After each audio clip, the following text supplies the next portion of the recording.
Hello everyone and welcome back to TowerGate. It is day 174, Saturday. I'm not sure what the date is because I'm not looking at my calendar, but it is Saturday and it is day 174 TowerGate. Okay, going to do something a little bit different on this TowerGate episode, even though there is a ton of things to cover that's been going on just in the last 24 hours. Not just, with the hurricane and the Sebastian Gorka leaving and all these other things. There's a lot of other stories happening, really important stories, but I promised I was going to do a bio video today. I know for those of you who've been watching my videos for a while, I did a bio about 2 months ago or so, maybe 3 months, but we have some new subscribers and I had a request from Patty to talk a little bit about who I am and what I'm all about or whatever. So anyway, keeping my promise, I'll go ahead and do the bio, and then tomorrow and Monday I'll be hitting the issues really hard. A lot of really great things happening, pretty cool things happening. So I'll be getting to that and hitting that really hard the next 2 days just with the information I have now. That's not even accounting for what will happen over the weekend. But anyway, let's go ahead and do this bio and get that out of the way for those of you who did not see my video from a couple months ago, so that you kind of get an idea of who I am and what I'm all about here. So anyway, I guess most of you know my name is Mike, and I live in a small farming community called Germantown in Ohio. It's about 40 minutes north of the river of Cincinnati, downtown Cincinnati, where of course the river separates Ohio and Kentucky, and I live about 40 minutes north of there. I was born and mostly raised in Cincinnati, Ohio, in a suburb about 25-30 minutes north of the river. And I was born here and lived here for about 2 years, and then we moved to Tennessee, down near the Chattanooga area. Lived down there for about 2 or 3 years, and then we came back to Cincinnati and pretty much grew up and spent the rest of my time here in Cincinnati until I was about 19. When I was 19, I joined the military and joined the United States Army, and my first, I went to basic training in Fort McClellan, Alabama, went to Fort Gordon, Georgia for my AIT. I was in communications, and then I went to jump school at Fort Benning, and then from there I was assigned to the 1st Infantry Division at Fort Riley, Kansas, the Big Red One. Now, I was assigned to the 937th Engineer Group, which was a large group that had many units under it, and I spent most of my time on assignment to the 16th MASH, which is the Mobile Army Surgical Hospital. My primary job there was that I served as a navigator on a medevac helicopter. So I logged in about 1,300 and some odd hours in helicopters while stationed at Fort Riley, Kansas in the 1st Infantry Division. I also deployed multiple times out in the field with the CAV units. We supported the infantry. We did some other things that I probably can't talk about. But anyway, that's where I began with my military career. And then from there, was there about 22 months. And then I went to Germany. And in Germany, I was assigned to the 56th Field Artillery Brigade, which some of you may know is Pershing, the biggest, baddest nuclear missile in Europe. That's where I was. The 1st of the 41st Field Artillery, the 56th Brigade, Schwäbisch Gmünd, Germany. And I was there for about 3.5 years. So my total time in the military, about 6 years. So I worked there primarily in communications, both at the standard fixed combat alert sites where our missiles were on site, and also, of course, we did stuff out in the field, pulled a lot of guard duty, things like that. Now, of course, this was back during the Cold War, so tensions were high a lot of the time. We were on alert status a lot of the time. We dealt a lot in Germany with a lot of protesters, communist groups like the Red Army faction, things like this. So it was a fairly tumultuous period of time in Germany, but it was very interesting. Of course, being in a nuclear weapons unit, our goal was never have to actually do what we were training to do, because that probably would have been a Armageddon scenario. If we ever had to launch our nukes, the Soviets would launch their nukes, and it would be on. So we were always hoping that our training would only just be training, and fortunately, that's how it turned out. It was a very interesting moment in time. I'll never forget it. I had been out of the military about 3 years or so. I remember I was sitting there on my couch eating a TV dinner, watching the news as the breaking news was happening, showing the people tearing down the wall between East and West Germany, a place that I had visited a couple of times. I had pulled guard duty on the East-West German border, and it was just extraordinary to me that I had been, in Germany and during this period, and all the tensions and all the things that worried people during those days of the Cold War about whether there would be a nuclear war and things like that. And of course, during that week, there had been kind of a soft coup of Gorbachev. He had disappeared for a couple of days. Nobody knew where he was. Everyone knew that the Soviet Union was very near collapse. The ruble had collapsed. Essentially, it was valueless. Countries that had been part of the Soviet Union were seeing large riots. It was clear that the whole thing was coming down. It took about a week or so when those events first started happening, till by the end of that week when we finally learned that Gorbachev had been taken out. And then it was a lot of nervousness here in the country, wondering who was going to take power in the Soviet Union, because there was a power struggle going on between the hardliners and the reformers. And as it turned out, Mr. Yeltsin, who was part of the reformers, ended up being the man who stepped forward. And so anyway, things turned out the right way. But I do remember that very well, sitting there on my couch watching all this take place as the wall was coming down, the end of the Soviet Union. And I kind of wondered to myself, did everything I do that I'd just been doing for the last 3.5 years or so, was it all for naught? I mean, did we put in all that work and all that effort and go through all that stress for nothing or whatever? But I eventually came to realize that it was all that we were doing that had a great deal to do with applying the pressure, which eventually led to the collapse of the Soviet Union, which was very good. So anyhow, that was kind of my military experience. And of course, being in a nuclear missile unit, the biggest, baddest nuke in Europe at the time, and dealing with the many protests, nearly almost every day, protests around our site, around our storage facilities, around our barracks and things like that. We got very used to doing a lot of guard duty and being deployed out into crowds of just oceans of people, thousands and thousands of people, mostly nonviolent protesters, but also we had some fairly radical groups that were being paid by the communists to instigate violence and things. What they really wanted to do mostly was to antagonize us and get us to hit a protester or do something to a protester, which they would then take a picture of, splash it all over the newspapers, and use that as propaganda. So we had to exercise a lot of patience. So when I tell you, when I see these riots and things like that, and I see the police and what they're doing, I know what I'm talking about when I tell you how these things can be handled and should be handled. And we never had a really major incident. We had some minor incidents, but anyway, I certainly got to see both sides of the issue, because I understood how a lot of these people felt. I mean, would you like to have a nuclear missile battalion in your community? A lot of these people did not, and I understood that.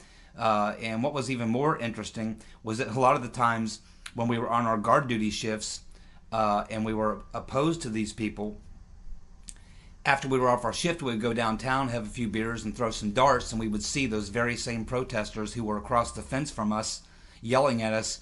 We would then be having beers with them and playing darts with them at night and talking about the issues. So I made a lot of very good friends of a lot of those people. And it it was just a very kind of interesting situation to be in. But got a chance to see the world and see what other people think. I got a chance to travel a little bit around Europe and meet people from all over Europe. And it was a bit of a culture shock, but I overall enjoyed my experience there in Europe and in the military as well. I had a pretty good time,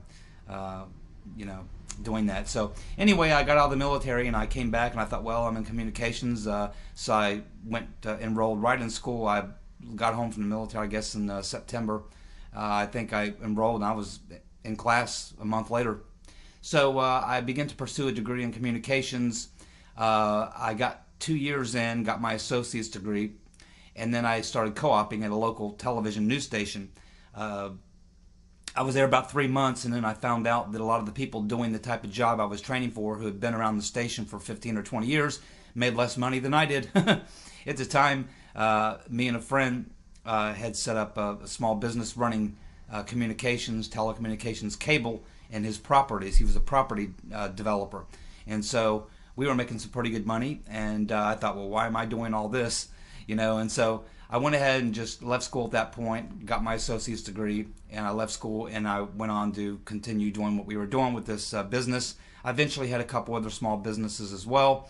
And then finally, I was also very actively involved in the musical community. I'm a musician. I was playing in 2 or 3 different bands, doing this type of thing. I pursued music professionally for about 5 years.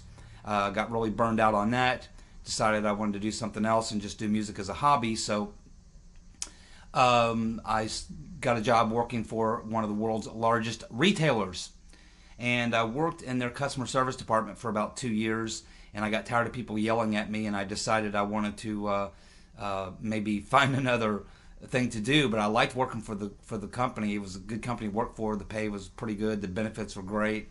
So anyway, I decided I wanted to get into the skip tracing department. So I took a 1-year correspondence course in private investigations.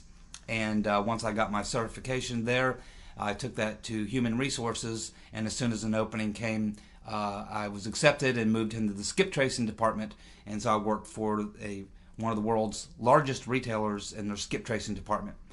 Did that for worked there for about 9 years, and then decided to go back and become self-employed again. So I was back in self-employment and back into doing music again, more professionally or semi-professionally, I guess you'd say, playing with a couple different bands, doing that sort of thing. Did that for a while. And eventually I ended up going to work at the place I work now, which is one of the world's largest GM parts suppliers. So that's what I do now. I work for one of the world's largest GM parts suppliers. Now, during that time when I went to work for, I left working for this large retailer. I went back to school. And I got a degree, a Bachelor of Science in Network Communications. So did that, and then I went to work for the GM parts plant, and that's what I do now. Been there for a while. So anyway, that's how kind of that part of my life. I have 3 sisters. My father is deceased. My mom and my granny, 96-year-old granny, still alive. My mother's still alive, and everyone else is doing well. My mother tells me that my interest in politics started at a very, very young age. She said that when all the other kids would be in the other room playing with toys and stuff like that, I always wanted to be in the kitchen, sitting around the kitchen table with the adults, where they would sit around the kitchen table and drink coffee and eat food, all that food that's supposed to kill you, the good home-style country cooking, mashed potatoes and gravy and biscuits and sausage gravy and all that stuff. We ate all that greasy food and sat around the table, and they would drink coffee. And even like 7, 8 years old, I would drink that coffee loaded down with cream and sugar and just listen to the adults talk politics, mostly Republican politics. The politics of my family on my mother's side are straight up and down Republicans, the whole group, really all Republicans on my mom's side. On my father's side, now my grandmother, she was a liberal Democrat, wonderful woman. She lived to be 96. She just died a few years ago.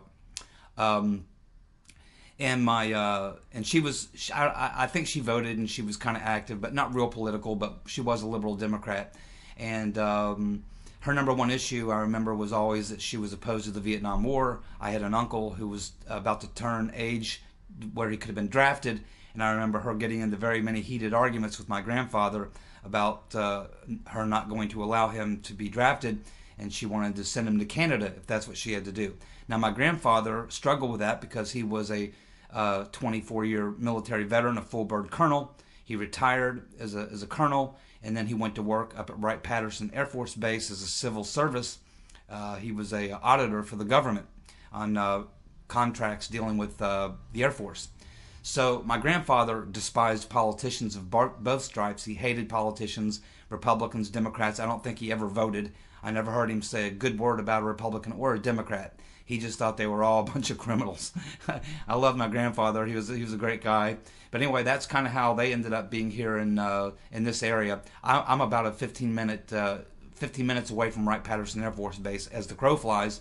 But my grandfather and my grandmother, for the most part, being in the military all those years, they moved around a lot. And I think he was originally from Missouri.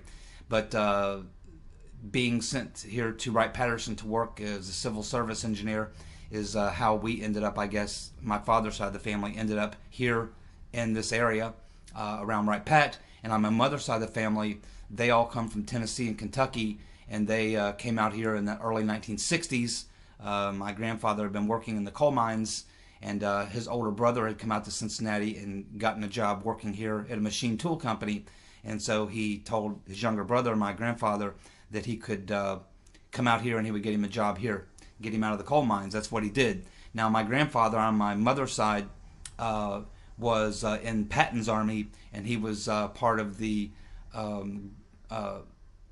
military unit that liberated Italy.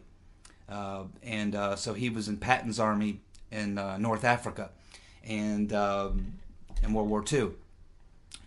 Now, like I said, my interest in politics, I was from a very young age just very interested in it, and I was much happier being around the adults than I was playing with the other kids and talking about politics. And so I always had an interest in that.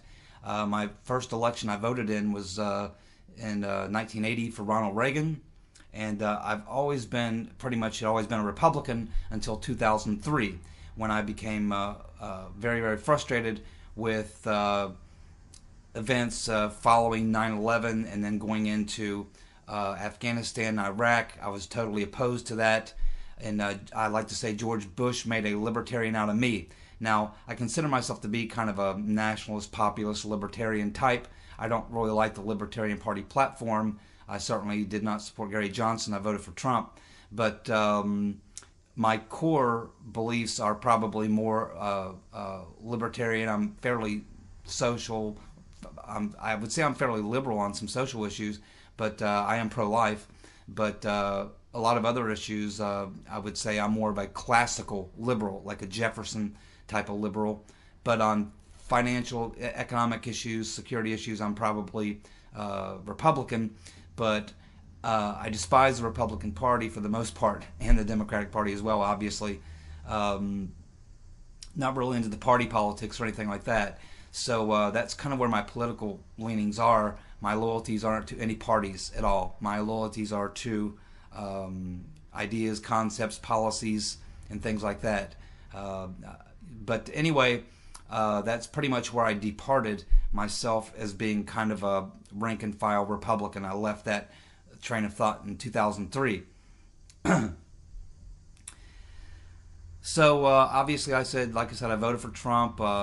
When he first started running, I didn't think he was serious because he threatened to run before, but never did. I was originally supporting Rand Paul. I was a huge supporter of Ron Paul. I actually worked on both Ron Paul campaigns and was an alternate delegate in 2008. Did a lot of knocking on a lot of doors. It was my first time to become a political activist, I guess you'd say, and become actually active as opposed to just a guy who sat on his couch and threw things and hollered at the TV. And of course, my experience in a lot of things, knowledge of a lot of things came as a result of my job that I had when I was in Germany.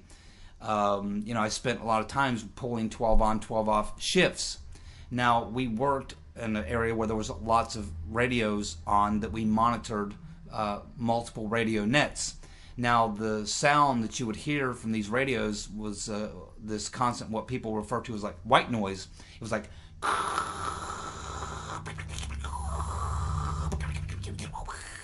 so we'd have these multiple radios, 5, 7 different radio nets we were monitoring, and you'd have this noise. Now, this noise, when you first heard it, just sounded like a lot of static, but if you sat and listened to it for 15, 20 minutes, it would begin to sound like a babbling brook. Pretty soon it would put you in such a deep sleep you'd almost be in a coma. So what we did to keep ourselves from being lulled into a coma from this white noise is that we would all bring books. Many, many books. Every guy that showed up on a shift every day had 3 or 4 books in his hand, because on a 12-hour shift you can do a lot of reading. And I'm really not into fiction. I'm totally into nonfiction. But I did read Lord of the Rings and some other fiction type books, but mostly in the period of those several years or so, I literally read hundreds and hundreds of books. I was particularly interested. I read the entire history of the world. I started with the 1st century and read from the 1st century, the 2nd century, the 3rd century, the entire path of world history. Then I went back into Old World history, BC, and read back about 5,000 or 6,000 years in that history. I studied the history. Of course, I was in the military. I was fascinated with military history, so I read the history of all of our wars. I then got into things like crazy things like reading up on declassified CIA operations. Then I got so bored, having read so many books on so much things, American history, world history, military history, that I finally got so bored that I went and just started signing out the encyclopedia collection there at the local little library there on the military post. I started with A, and I read through the entire Encyclopedia Britannica from A to Z, page by page, book by book, read through it all. I also loved to take notes on cue cards. I would walk around with the index cards in both my pockets and my BDUs, and I would always be pulling these flashcards out and reading these, because I tend to remember things better when I write them down. So I would just walk around reading these index cards, just tons and tons of mostly what some people would consider useless information. So if you wonder where I get a lot of this information that comes out of my head, it's because I spent thousands and thousands of hours reading encyclopedias, reading history, reading all this stuff. And so that's where a lot of the information comes from. That's kind of what kind of formulated me. Another thing that's kind of funny about, things is that my parents were pretty religious. I come from a fairly religious, hardcore, fire and brimstone, Pentecostal upbringing. I was forced to go to private Christian schools from 2nd grade through 6th grade. Finally, when I got to be in 7th grade, when all my friends were going to be going to the junior high, and I was going to be going back to this little school where I had to wear a little shirt and tie and do all that kind of stuff, I decided I just refused. I just refused to go. So what I would do is I threw temper tantrums, but my mom and dad wouldn't hear any of it. They were going to force me to go to this Christian school with me and my sister. So what I did was as soon as they would drop me off in the morning at the school, as soon as I'd see their car pull out, when my mom would drop me off, I'd simply walk about a mile up the road to a cinema and hang out in the cinema all day playing video games until they finally called her and said, hey, Mike hasn't been around for a few weeks. So finally she realized I just wasn't going to participate anymore. And so I was enrolled in public schools and ended up graduating from public schools. Kind of funny. These days, I'm not a terribly religious person, I guess you would say. I do believe in a creator, but as far as organized religion, I'm not a fan of it. I have no problem with other people being involved in it. That's perfectly fine. It's a good deal. I'm not a non-believer. I'm not a true believer. I'm none of those things. I'm kind of skeptical, but I just like to say that as far as what the real truth is, I don't know.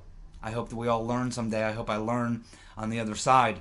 But at this point, I do believe in a creator, but I don't follow any particular organized religions or anything like that.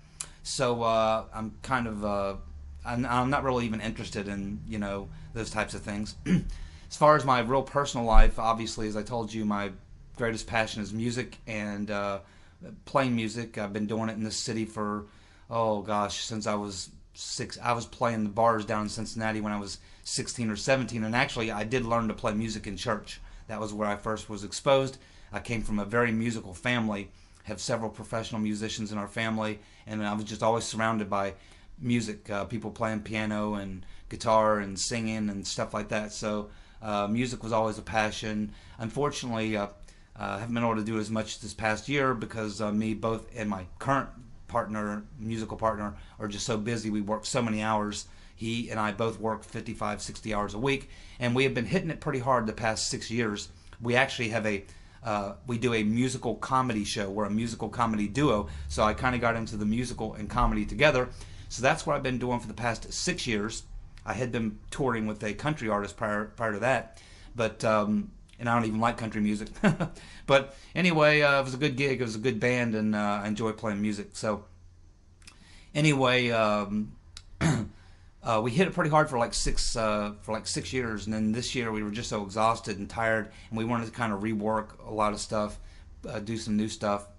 My partner just got 2 new cameras. He now wants to do like a mini movie, so he's kind of writing a script for that. So I got all that kind of stuff going on. Like I said, I have 3 sisters. I am single. I've never been married. I have no children. I have a girlfriend who I've been with for going on 14 years. She has a 19-year-old and a 15-year-old who I've basically watched grow up. But we're not married. Neither of us have any interest in being married. We'll probably be together forever, but probably never get married.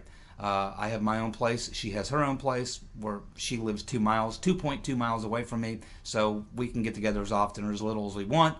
We generally only see each other pretty much on the weekends. One of us may pop in for a few minutes during the week, but we both keep pretty busy schedules, so we don't really have a lot of time. So other than weekends, we pretty much do that. And so that's basically the long and short of my bio. As far as anything else, I can't really think of anything else that would be of any interest. Really, I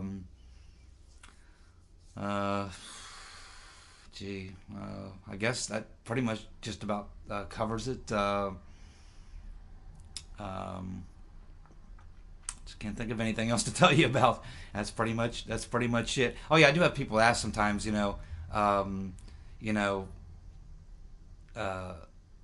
about the music stuff. I have 3 YouTube channels. Me and my partner have a YouTube channel. You can go look at Allard and Aerosmith, ARRASMITH and ALLARD. We have some musical comedy videos there, some live footage of shows that we've done. There's some videos that we've done.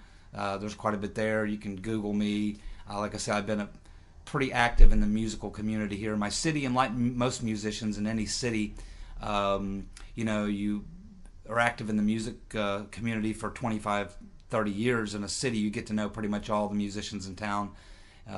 Been in and out of a lot of different bands, jammed with a lot of people, done a lot of studio work and stuff like that. Still do. In fact, I just did a session 2 or 3 weeks ago. Did a session a couple weeks before that. So I still do a little bit of session work, playing some guitar for people. But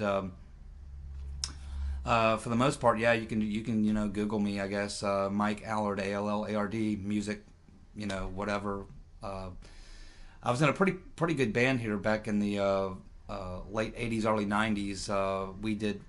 We opened for quite a few acts here at our local sort of medium-sized club called Bogart's. Did some opening acts there. Warmed up for some fairly big name artists and stuff like that. But other than the music and work and doing the politics, I guess of it, I guess that's pretty much the whole thing. I guess what got me started doing the TowerGate videos. I was always fascinated by the Watergate story because of all that happened and how many high-level people went to jail. President resigned. I was fascinated by it, and I studied Watergate a lot. And so the morning that Trump tweeted out that he had been under surveillance, that kind of perked my ear, and I thought, I started thinking about, this could be bigger than Watergate if what he's saying is true, because he would be basically saying that a sitting administration used the agencies of the federal government to conduct a covert counterintelligence operation to take down a presidential candidate of the opposing party, and then on top of that try to destroy his presidency. So I thought, this is a story I want to follow. So I really began doing the TowerGate videos as a diary rather than having a physical paper book diary and writing things every day. I just thought I'd do a video every day of the events that were unfolding. Now, of course, that's how it started, but once we got farther into this TowerGate story and the surveillance issue, we learned that it was much more than that, and that was just one small part of a much larger operation, which was this deep state coup, which is what we now follow every day on TowerGate. So that's kind of how this whole TowerGate thing got started.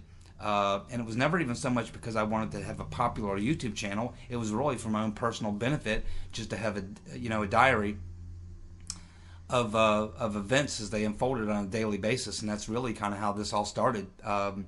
But anyway, that's pretty much the bio, who I am and what I guess I'm all about here. So it's my intention to stay on this and keep doing these TowerGate videos. I have no idea of when I would ever stop doing it. I'm kind of enjoying it. So anyway, I guess I have no real plan, but at this point, if my channel continues to grow, then I will probably set up a more professional studio and get better gear and stuff like that. I actually use a video camera to do my videos. I don't actually even use like the internet and a webcam and a microphone. I'm actually using a video cam, which we use to record our live shows. We have 3 video cameras we set up to record our live shows, and I'm just using one of our video cameras. So anyhow, that's basically what's going on with the bio thing. So anyway, lots of important things to get to in the next 2 days. Really big stories breaking. It's been a pretty crazy last 24 hours. Hopefully those of you who are near the coastline down in Texas, hopefully all of you are safe and well, and hopefully everything turned out okay for you there. So anyway, time's about up for this video. Thank you so much for tuning in. I'll be back tomorrow and with Sunday evening's video and Monday, and we'll be hitting it really hard. A lot of things to talk about. Thank you so much for tuning in. Hope I answered all your questions. Take care. Bye.